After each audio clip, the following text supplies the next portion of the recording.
Stroke is a focal neurological deficit, which is of no other origin but cardiovascular in origin. Depression is the leading cause of disability. Depression on its own is a persistent feeling of sadness, a persistent feeling of hopelessness. Hello viewers, welcome to this week's episode of Health Watch. I am Angela Mweze. According to the global health estimates published by the World Health Organization last week, heart disease is ranked as the #1 cause of premature death, and it's killing more people than ever before. The number of deaths from heart disease increased by more than 2 million since year 2000 to nearly 9 million in the year 2019. One of the conditions that lead to major heart disease is hypertension. Hypertension, also known as high blood pressure, is a silent killer and remains one of the leading causes of morbidity and mortality worldwide. An estimated 1.13 billion people worldwide are hypertensive, although a good proportion of them are not even aware. Sadly, even those who are aware, many refuse to start treatment until the dreaded complications of uncontrolled blood pressure sets in. Little wonder this silent killer is responsible for at least 7.1 million deaths on an annual basis globally. On the program today, we shall be learning from Dr. Oladipupo Fason. He is a fellow of the West African College of Physicians. He's also the North Central Coordinator of the Nigerian Cardiac Society, and he's a consultant cardiologist at the National Hospital, Abuja. You're welcome to the program. Thanks for having me. It's good to have you. Well, thank God. I'm really excited. It's good to be here as well. Excellent. So we're going to discuss a lot and learn about this dreaded ailment. You see this every day. Dreaded. This is what you live for. This is what you do every day. Yeah. But we want to understand hypertension declared the leading cause of death. Yeah. Plus both communicable and non-communicable diseases. This is the leader of all the deaths. And personally, I think I know about 5 persons that died as a result of complications caused by high blood pressure. So it's really important to talk about this. Yeah. But to start with, hypertension. Okay. What is hypertension? Okay, thank you for having me here. Yeah. I think I should first start by taking the cue from your introduction. Okay. Cardiovascular diseases is a host of illnesses that have to do with the cardiovascular system. Okay. And this range from high blood pressure, which we are going to talk about, to strokes, heart attacks, heart failure, even kidney diseases. And like you said, they've been adjudged as the commonest cause of death all over the world. And you can imagine that with all the cancers that we have all over the world, that cardiovascular disease kill more people than all cancers put together. But unfortunately, it seems like there has not been so much noise made about it.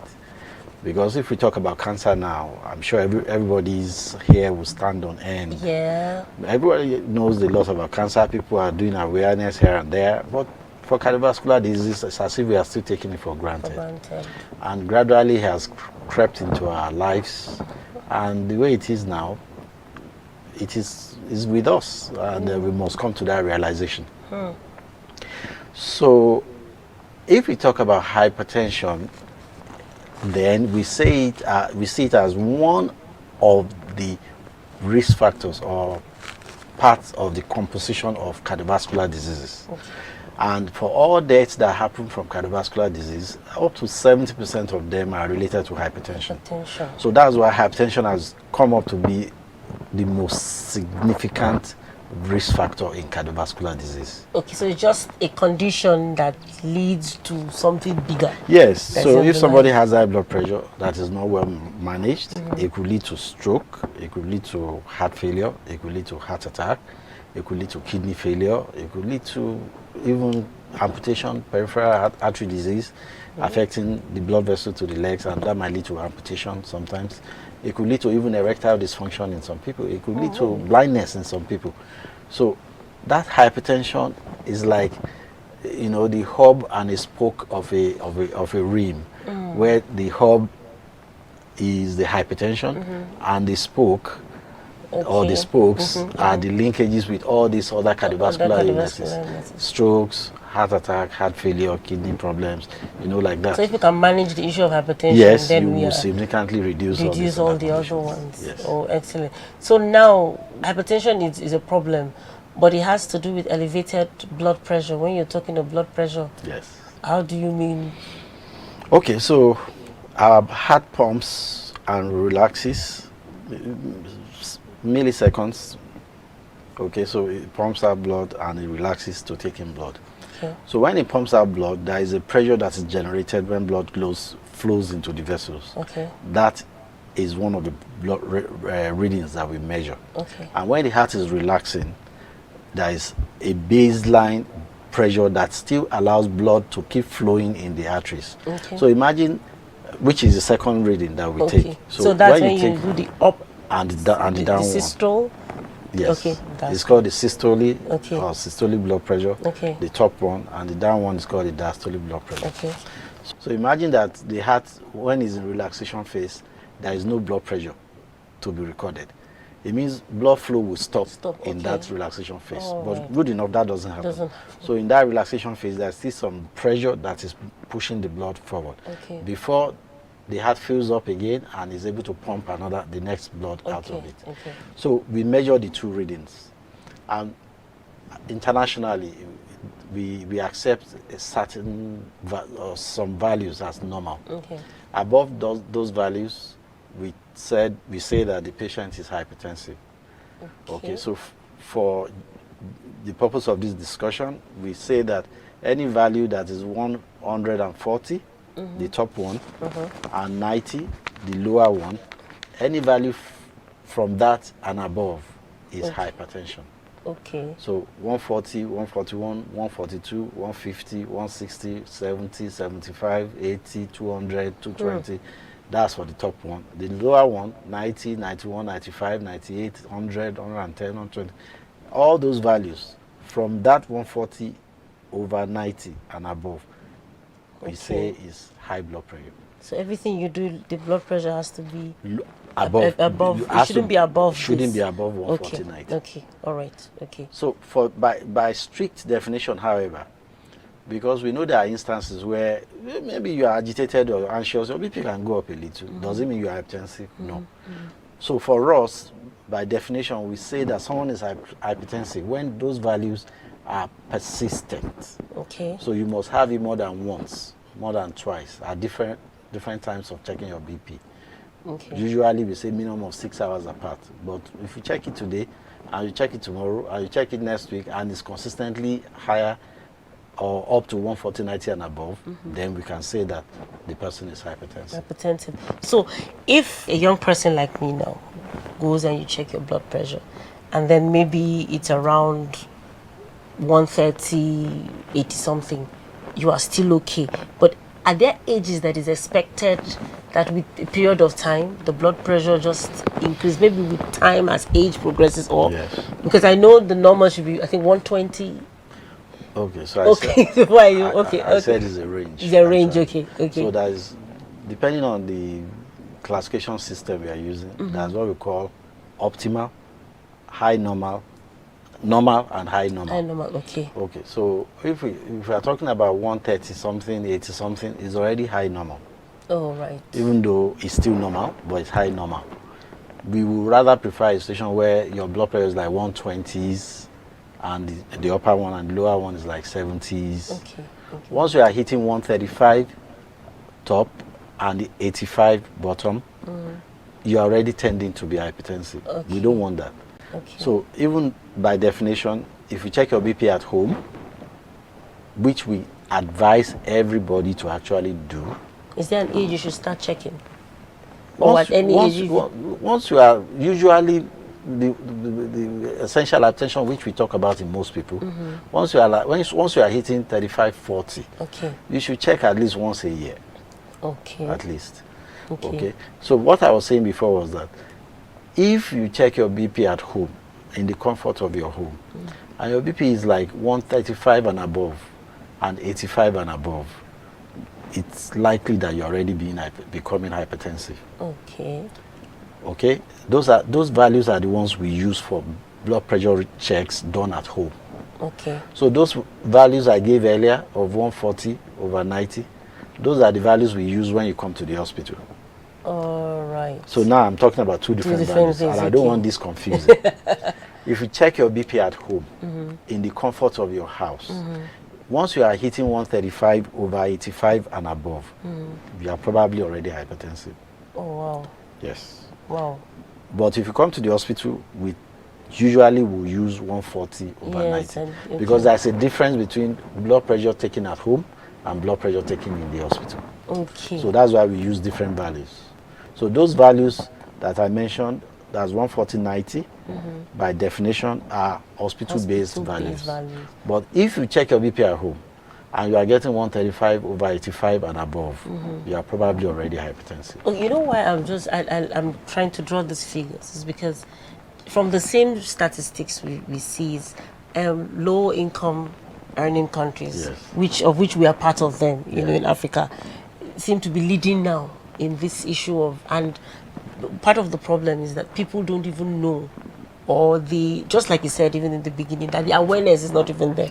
Everybody knows about cancer, everybody knows about HIV, but people don't really know about the issue of hypertension, and that's why we're looking at the figures and the ages that we should go into. So now the next thing that's coming to my mind is what's happening.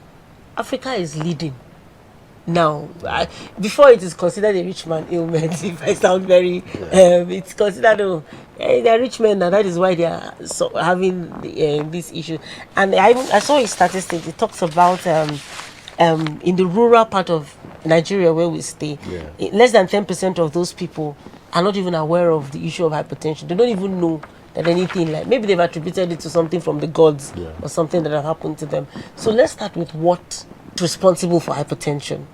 I don't think it starts suddenly. Okay, I don't think it just starts. Let me tell you a small story. Okay.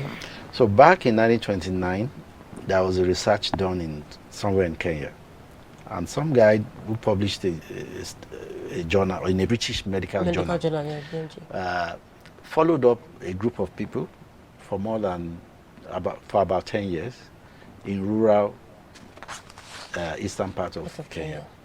And he concluded after the study that Africans are not hypertensive, because he could not find one single person who was hypertensive at the beginning of the study, and at the end of the study, none.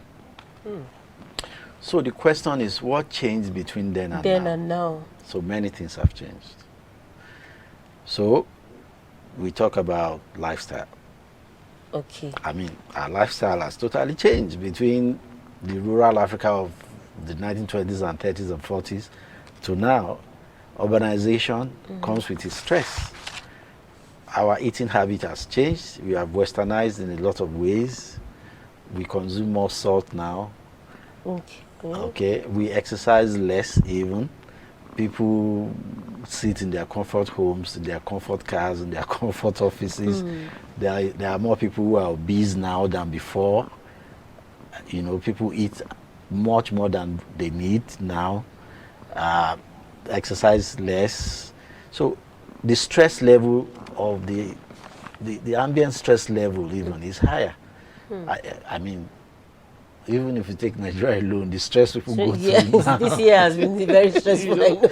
I mean, and then there has been displacements, both internal and external displacements, wars here and there, insecurity. Many factors come to play when it comes to high blood pressure. But age, however, now we take age as kind of the most constant risk factor. Okay. Because as people get older, the chances of becoming hypertensive increases. And of course, in addition to the other things I've said, I mean, hypertension and salt, these are conditions that have been linked together, especially in blacks. It's been shown that blacks don't handle salt as well as whites. We're going to go on a quick break. I want us to talk on this salt, because I was going to keep coming up this salt issue about salt and hypertension. But when we return from the break, we'll start on this salt matter and hypertension. We'll be right back, viewers. Approximately 7 million people around the world die from heart attacks every year. And cardiovascular disease, which causes heart attacks and other problems like strokes, is the world's leading killer. So what causes a heart attack? Like all muscles, the heart needs oxygen, and during a heart attack, it can't get enough. And the oxygen-starved cells start to die within several minutes. This is a myocardial infarction, or heart attack. Things can rapidly deteriorate in the absence of treatment. A heart attack can cause sudden death.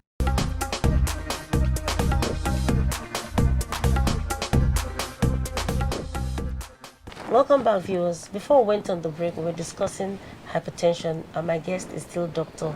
Oladipupo Faston. Thank you very much, sir. You're welcome. I think I've been enjoying the discussion. The foundation is laying on well. But let's go back to the salt discussion we were having before. This salt and hypertension is so consistent. Yeah. In fact, sometimes when you see someone's feet are swollen or something, say, salt. Well, I What's think the that link? people have taken that to Too far. level. Too far.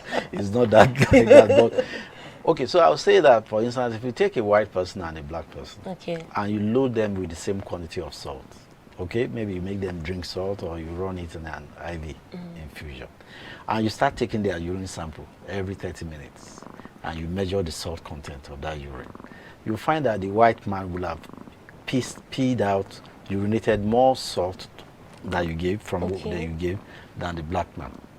All right. Now, there are many schools of theory about why the blacks hold on to salt more. Some have said that it is because of the way we have evolved over the hundreds of years that blacks have been. Because our weather is harsh, people needed to toil and work hard before they could live in those hundreds of years ago. And they have to stay in the sun to work on the land and till and do all that. They will sweat a lot and lose a lot of salt. You can't do that every day and be alive. So in a way, the body found a way to hold back salt for us. Right. But now, how many of us stay in the sun? Stay in the sun and How many we of run us, away from it, actually. yeah, even if you say you're a farmer, farming now is more mechanized than it used to be. So the system has not reorganized itself to revert to that state where we don't need to hold on to salt. So it's one of the theories. So if you consume salt and a white person consumes the same amount, it tells more on the black person than the white person. Okay. So that's why one of the advice we give when it comes to lifestyle measures for treating high blood pressure is to reduce salt intake. Okay. It's very important. Reducing salt intake is in different forms. The commonest will be when you cook in your house to cut down salt. But sometimes I tell some of my patients, there are things we eat that we don't probably consider as being salty and are quite salty. So take, for instance, if you're driving home now, you see some people selling peanuts, granuts, roasted granuts, and you buy a bottle or two. You take it home, you snack on these granuts. A lot of these granuts are salted when they are being roasted. Yes. Imagine sitting down and eating a bowl of granite. How much salt you've consumed. So the ideal thing is to probably buy the unsalted one. Okay? I mean, imagine even dried fish. Yes, they used to preserve because most of the salt as a is used for preservative. preservation. If you don't rinse it well before you use to cook, imagine how much salt you'll be taking in from there. I mean, some younger people go to cinemas and they order for salted popcorn. Imagine how much salt you'll have consumed. Like you are done with the program, with the movie or show you are watching. So there are subtle ways that we consume salt that we probably don't. Even a lot of canned foods. Exactly, and we're eating lots of imported food that have to be preserved. Yes, they're preserved with salt. You have a lot of salt. Okay, so I hope viewers are listening. Salt, it should be reduced. We have these taste enhancers, stock cubes.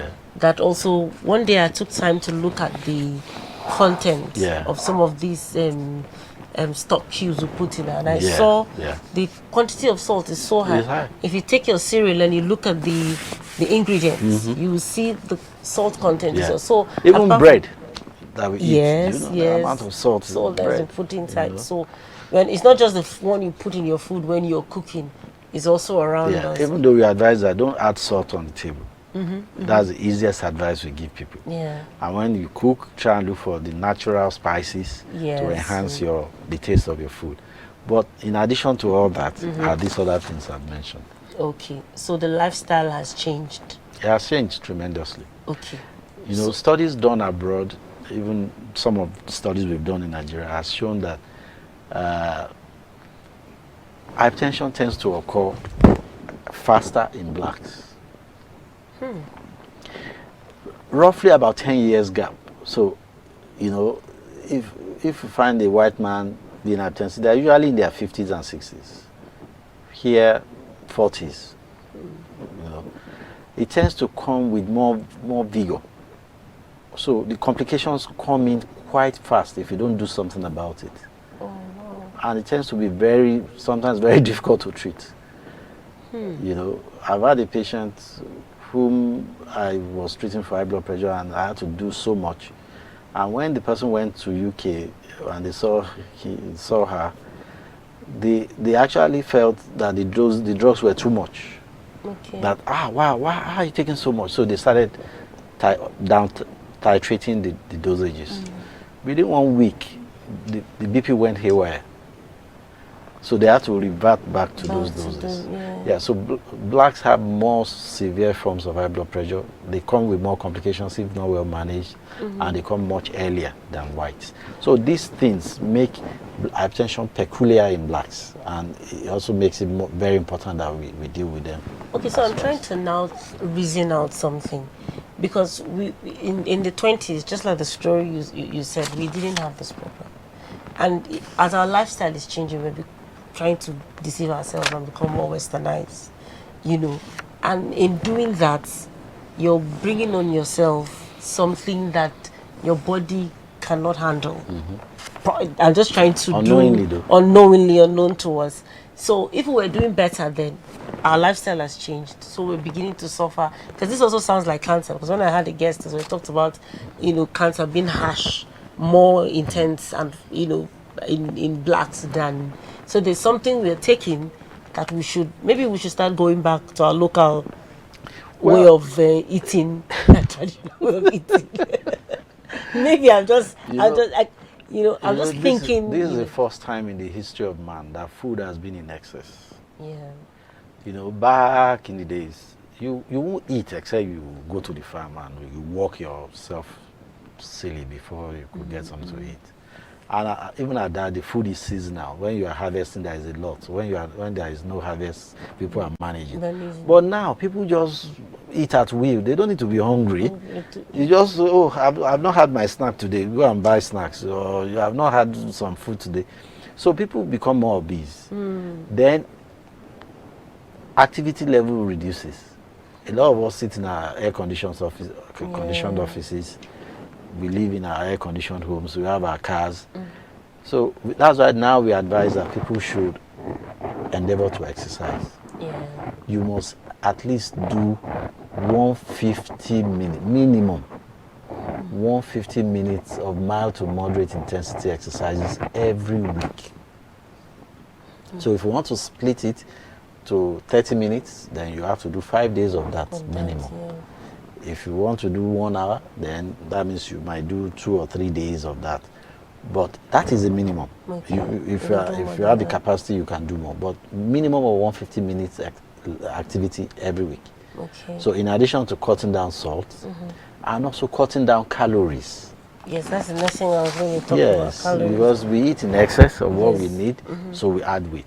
So everybody has to work on keeping a proper weight that's proportionate to the height of the patient, what we call BMI. The body mass index. Body mass index, yeah. Okay, so just talking about the calories, because you see somebody who's eating a plate of rice and you have a bottle of Coke, and it would be a good idea to use water in place of the bottle of, I don't know why I would use that, but a soft drink. You have a bottle of soft drink, not and Coke, then but fizzy drink, drink, and then you have a plate of rice, and then you have only 2 proteins somewhere, and you eat it and you think you've had a good meal, but that's not really a good meal. There's something I read about, I want to bring it up, and vitamin D and hypertension.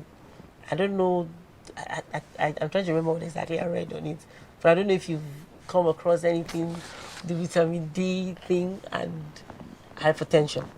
Well, it's a, how do I explain it? It has to do with the handling of calcium. Okay. And calcium at molecular level is needed for blood vessels, Okay. either to dilate or to constrict. Yeah. So when the arteries narrow down, the BP goes up. When the arteries dilate, the BP goes down. So when you have vitamin D and you have calcium, and the calcium gets into, at the molecular level, gets into the vessels, if it's high enough, it could cause vasoconstriction in some people, and it could be high.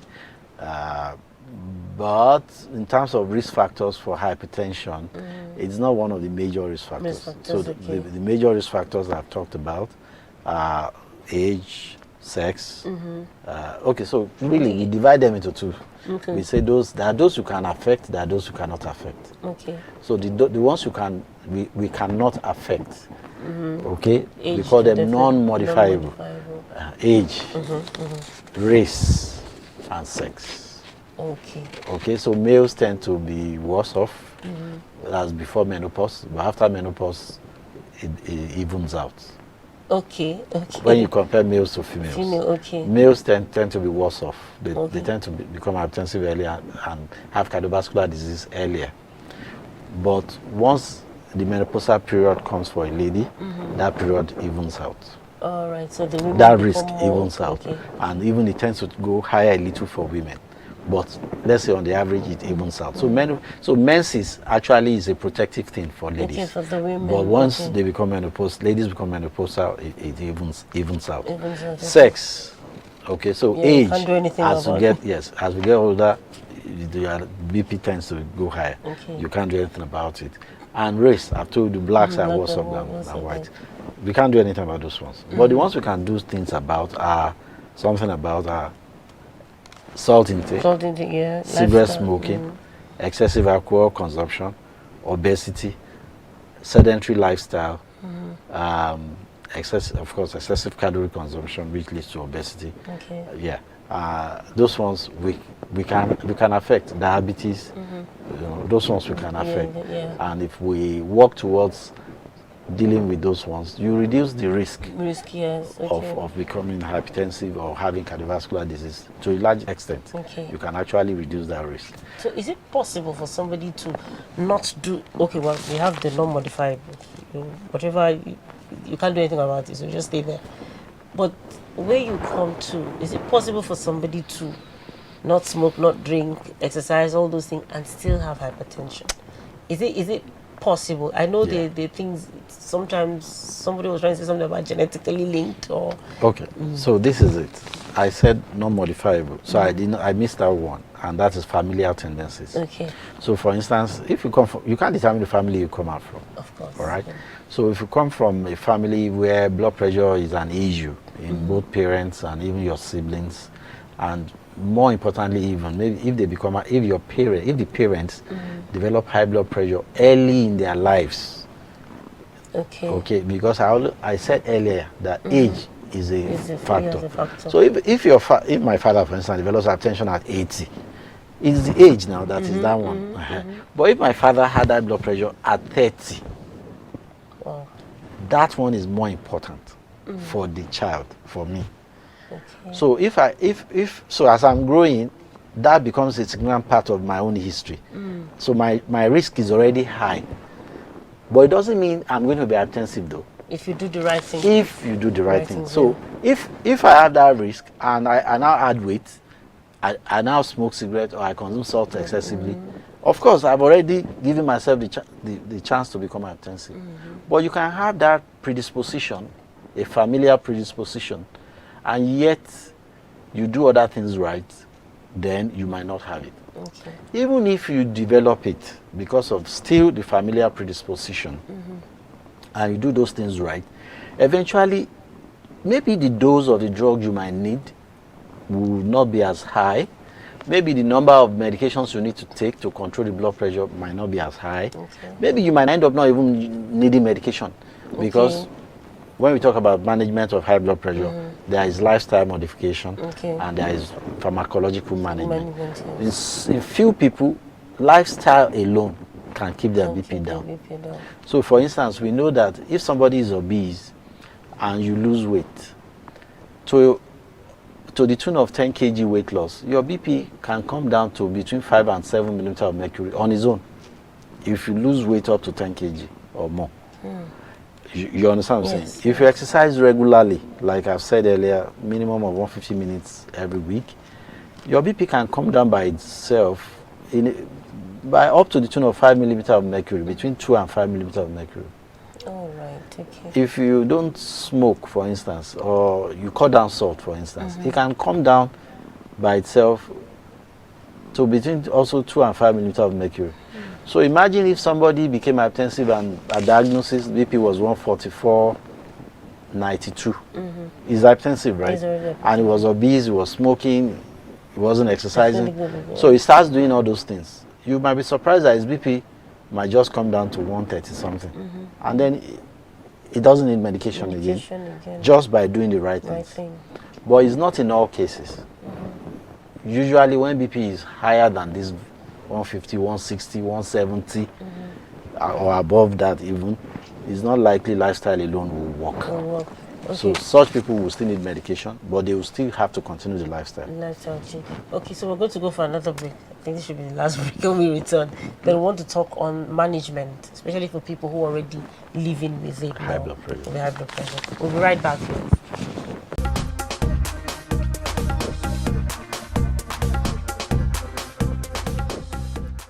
Welcome back, viewers. Before we went on the break, we were still discussing cardiovascular diseases, but now we're just speaking specifically on hypertension.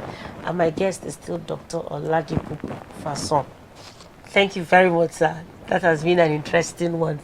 You know, I told you that I have a family member who is hypertensive, and so I believe they're watching, or when they were watching, you know, to learn a lot from this. So now, the area I want to speak on is management because now there's a lot of people who have done the damage already and they're already hypertensive.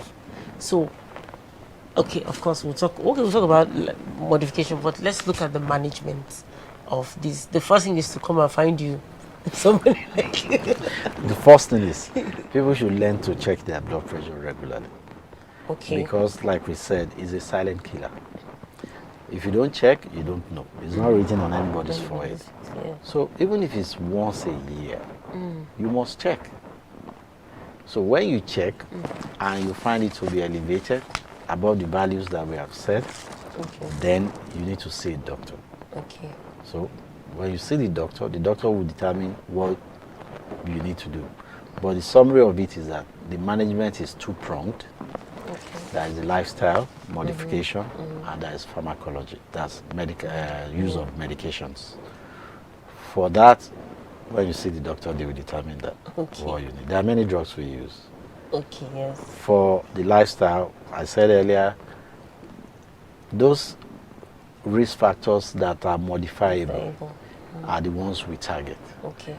And that's those factors involve reducing salt intake, exercising regularly. Okay. If you smoke, you must stop smoking, cigarette smoking. Consumption of alcohol. In medicine, we don't say never really, in most instances, but it must be reduced to the barest. Okay. There is a limit, there is a range that we accept. Not more than maybe half a glass of wine a day, or maybe not more than a bottle of beer a day if you have to drink at all. That's like there's some people will be telling that it's like telling them to drop. Well, if they cannot do that, then they should stop. They should do, so that, and if someone is on the big side, should lose some weight, and calm down. And people should learn to recreate, sleep well, and exercise regularly. If you do these things, you are likely to have a better blood pressure control. Okay. So now for the management, apart from the because I know people manage over a long period of time. Some people, when they are really bad cases, they have to be on medication. Now, what I want to ask is, some of these medications can be very strong. I don't know, for lack of a better word to use. They can be very, and they're even expensive, some, and then they can be very strong. So that's one thing to, as our viewers are watching, I'd like to point out, managing the, hypertension is not cheap. Okay. So the cheap. I'll have to comment. Okay, all right, sorry. So the management is tailor-made. I use that term, tailor-made. Different strokes for different folks. Okay. There are different drugs. Okay. There are cheap drugs. There are expensive drugs. So depending on what you can afford, your doctor must always deal with you with the face value of what you can afford. Okay. It is not always expensive to manage. I'll give you an example. There is a drug we use which is produced by like 30 different manufacturers. Okay. Okay. The initial I don't want to mention names, but I'll just give you the story. Right. The initial company that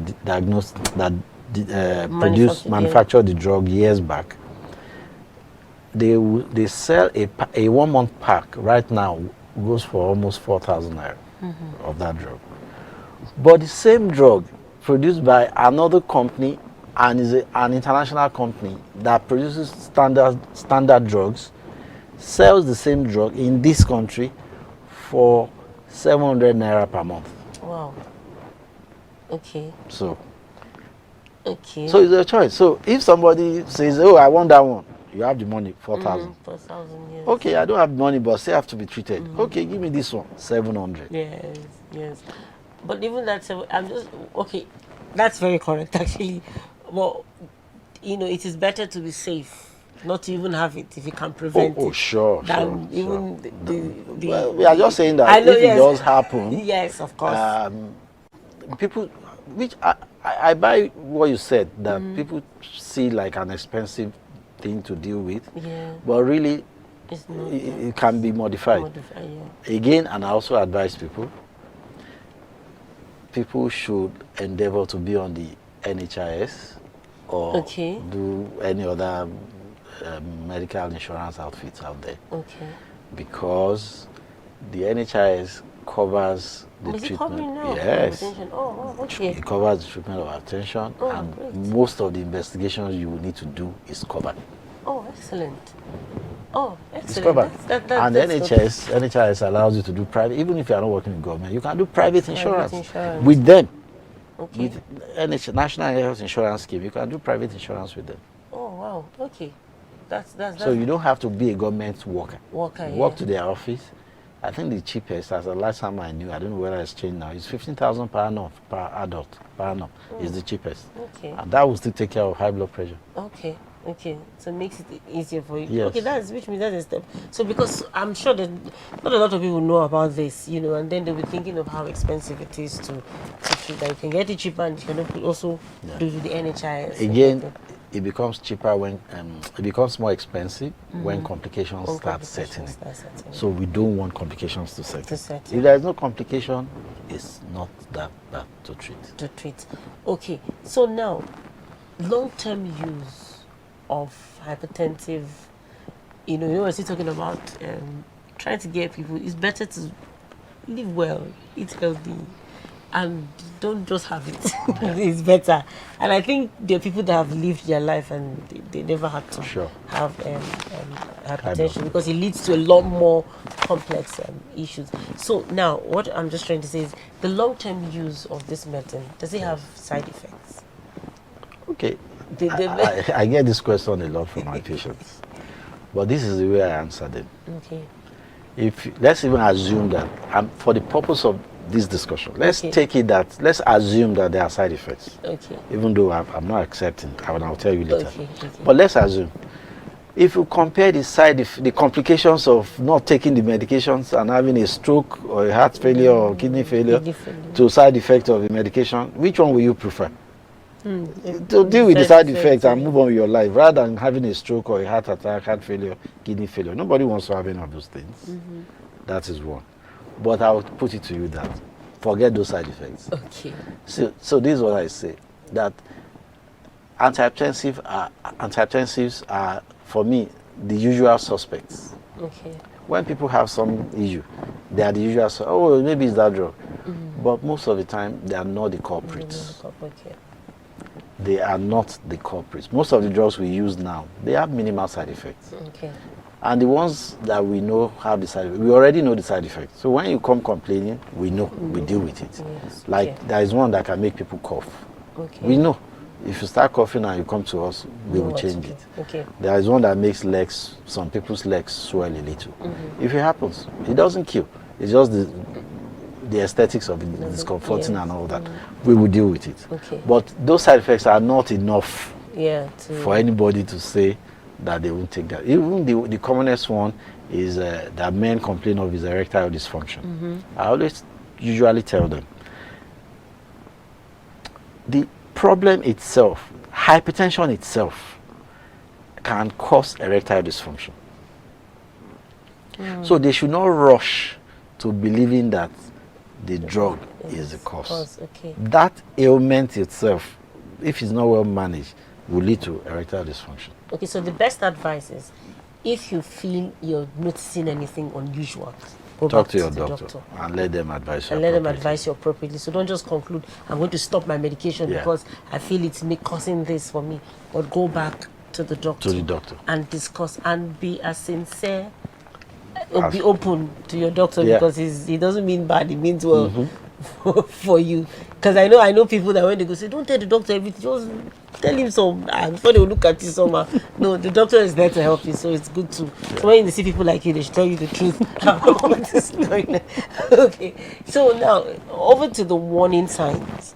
And there's always that thing of suddenly he just slumped and died. Yeah. He just slumped and died. We heard that a But lot. medically, nobody slumps, and something must make you slump and die. Yeah. But it's a silent killer, as it says. It comes in and gradually it starts. Yeah. So what are those symptoms, especially the early ones that could just be telling you, you should... Thank you for this question. So, I will start from that phrase, silent killer. What do we mean? Okay. What we mean is that it doesn't give symptoms. He does not give symptoms. And I've heard people say, oh, when I have a headache, it means my BP is high. That's very common. That's very common. Most times it's not true. There is no symptom that is characteristic of high blood pressure. Okay. You'll be surprised that people have 240, 120, 140 walking around the street, no headache, nothing whatsoever. Yeah. It's only when you check the BP you find out it's that high. And they say, I'm But fine, nothing's wrong with there's me. nothing wrong with me. Very common. So we should not wait to have a symptom, because when you think you are not having a symptom, it's actually a complication about to happen. All right. So if some people start having headache, a stroke is around the corner. Oh, wow. They might just have a stroke. Or an aneurysm in their brain is about to rupture. Rupture. So nobody should wait for symptoms. If the leg starts swelling, maybe the kidney has failed. If they can't breathe well, the heart has failed. If they start having chest pain, they've had a heart attack. So nobody wants to wait till they have some form of symptom before they say maybe they're hypertensive or not, because there is no symptom, again I repeat, characteristic of hypertension, none whatsoever. Okay.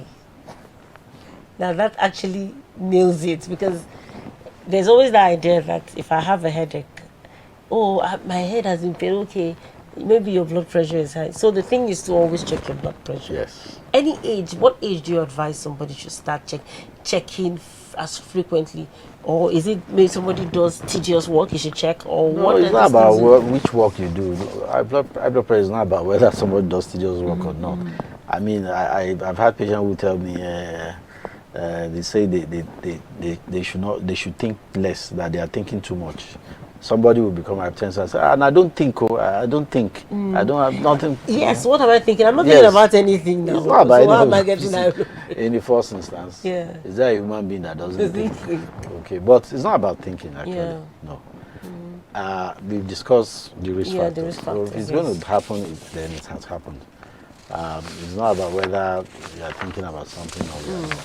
Yeah. So you should check at any Opportunity. any I opportunity. mean, once you are hitting 40, actually, you should check. Okay, start checking regularly. Yeah. We are seeing it at younger ages also, because now younger people take recreational drugs, cocaine, and all these things can make BP go up as well. So, but generally, once you are hitting 35, 40, you should check regularly. Okay. At least once a year. If it's found to be high, then you have to check more closely. Yeah. Every 3 months, 6 months, you have to check. Okay. There's this let's say there's this saying, or is it a myth, that even when women get an attack, maybe cardiac, or they don't catch, like, the men will hold their chest and feel like gasping for breath, and women don't. I read it somewhere, women don't have men, it can give them signs somehow, but women don't even know anything until suddenly This long. they Okay, well, there are many factors that have been adduced to why women have worse outcomes when they have cardiovascular disease. I think that's what you're trying to say. yeah. Okay, so there are many factors. First is that they have atypical presentation. Again, I think that's what you're trying to say. Okay. They have atypical presentation. So a woman might be having a heart attack, for instance, and the typical presentation is to have a crushing chest pain, It might just be a dull ache for a lady. Okay. Or a heartburn kind of thing and all that, Or maybe just some difficulty with breathing, but no typical chest pain. Okay, so, but it's not only women that also have that. Even people who have diabetes have that. Okay. They don't have typical chest pain that people who have a heart attack have. But if you take that out, there are other issues. In this part of the world, most women don't earn their own money, really. And they have to wait on their husbands or some relation to help them. So their ability to present in the hospital early is not as strong as or as fast as men will. Okay.